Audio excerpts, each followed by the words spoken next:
এবার আসি সবচেয়ে গুরুত্বপূর্ণ বিষয়, ঝুঁকি।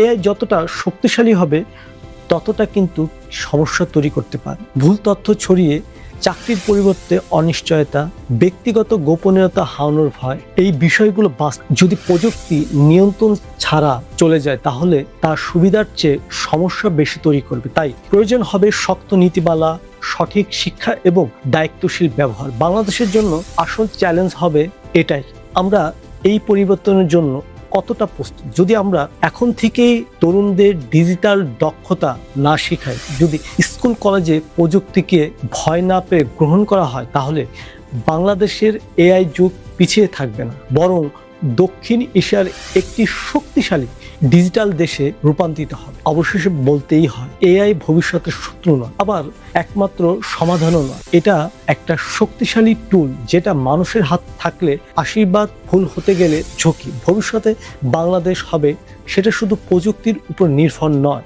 নির্ভর করবে আমরা মানুষ হিসেবে কতটা সচেতন, কতটা প্রস্তুত আর কতটা দায়িত্বশীল হতে পারি তার উপর। আর হয়তো একদিন আমরা পেছনে তাকিয়ে বলবো এই সময়টা ছিল মোড়, যেখানে বাংলাদেশের নতুনভাবে যাত্রা শুরু করেছে।